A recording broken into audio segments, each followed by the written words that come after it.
Cricket. It seemed that the sport itself was, particularly in this country, set to at least dodge what it seemed throughout this winter, the coronavirus bullet. But on the back of the T20 Women's World Cup and a packed house and a couple of ill-placed T20s being affected in the tour match against Bangladesh, we find out this week Cricket Australia standing down 80% of staff on 20% of pay. This coming as a big summer against the Indians loom, and ahead of that, a T20 World Cup for the men on Australian soil as well. Mark Taylor, how did it get to this and why? Oh, I think it was always going to get to this at some stage. On this show probably 3 or 4 weeks ago, we talked about the coronavirus and Cricket Australia being slightly immune from that, but it was always going to come. Because there is big games ahead for Australia. There's the World T20 you talked about, scheduled to start here in Australia on October 18. There's the Indian summer, which is Australia's biggest financial summer coming up. And this pandemic was obviously going to affect Cricket Australia at some stage. And I think, looking at what's happened this week, Cricket Australia are trying to be proactive in making a move early to hopefully save some pain later on. You were on the board for, I think, 13 years from memory. Was there ever discussion of rainy day discussions? Was there ever an idea of, look, you know, we don't know what's coming down the track, but we need to build up our reserves? Absolutely, yeah. Right. Where are those reserves? The reserves are there. I don't know how much they are these days. I have been off now for 18 months, but there is a reserve policy at Cricket Australia, and there's been talk this week about investments going sour and what have you, and there's also investments in Cricket Australia. So, look, there's been planning for years around potentially these rainy days. No one ever suspects it's going to be as bad as it's been, and that's been the hardest thing to try and sell to everybody, that there's a chance this was going to happen. People never believe it until it does happen. When you say, sorry, you go. I was just going to say, have you heard any conditions around how it's affecting cricket in India? Well, it will be exactly the same in India. I don't know where India are at, but you can only imagine that their IPL, which is a $300 million event or $300 billion event. I can't remember how big it is. Big. That's now been pushed back indefinitely. Really? So that's going to affect India, Australia and all the players who are involved. Question without notice. Michael Clarke this week attacked the current generation of players, saying they sucked up to the Indians because they wanted to get picked in the IPL. Is he correct or not? No weasel words. Give us the answer. No. I don't believe he is correct. I'll just write the headline, Taylor slams Clarke. Clarke, that's it. Yeah, well, I can remember Tim Payne, who I think was one of the players that comment was aimed at. Tim Payne actually had a couple of confrontations with Virat Kohli a couple of years ago. So I think that... So where did Clarke get that idea? What's that? Is he lying? You'll have to ask Michael. Lying? You'll have to ask Michael that, Peter. You have a direct line. Brilliantly handled, Mr. Taylor.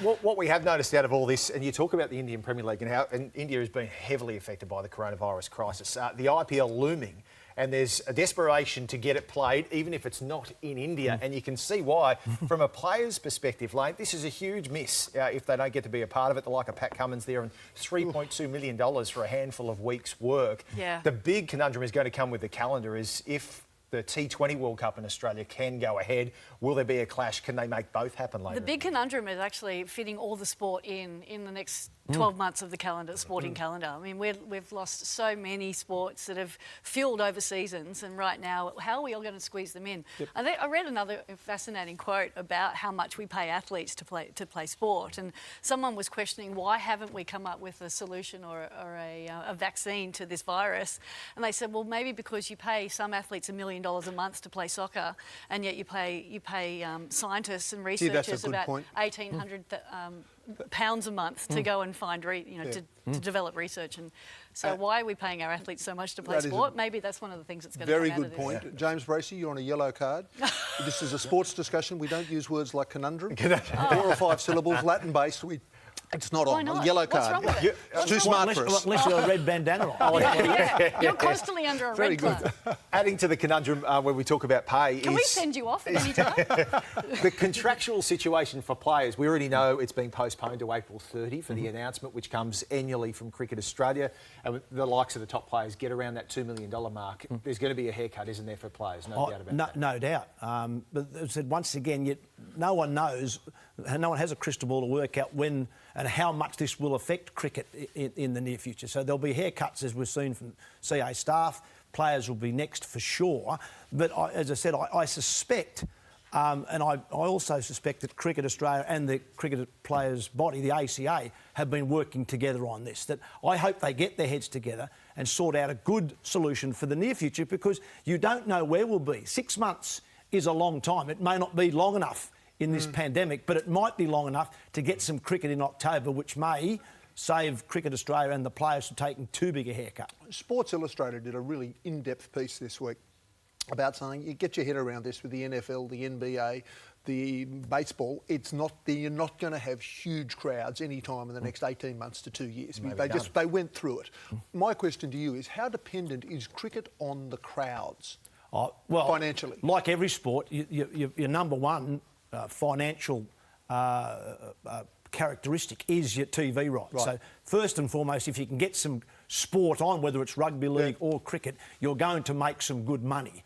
Probably not the money you would have made before the pandemic, but you'll still make good money. Crowds are secondary, and they're a long way off in terms of the amount of money you make compared to TV rights. So that's why everyone's discussing about, let's play some sport, A, because you want to make some money, and B, I think all of us who are fans want to see something. I think we'd prefer to see a game of sport played with no crowd than watch a rerun of F-Troop. Did you see Donald Trump this week saying, we want sports back because I'm tired of watching baseball that's 14 years old? The answer is, Mr. President, any chance you could focus on the crisis and watching baseball? No, he's got way more important things to do. Tell you what, just seeing that footage of the Women's T20 World Cup final here in Australia, the MCG, I can't believe that's just a few weeks ago. I know, yeah. It feels like years ago. It does. Yeah, life as we know it is going to be very different. You know, we're not going to go back to whatever normal was. And as Mr. Trump said this week also, there is no such thing as a new normal. No.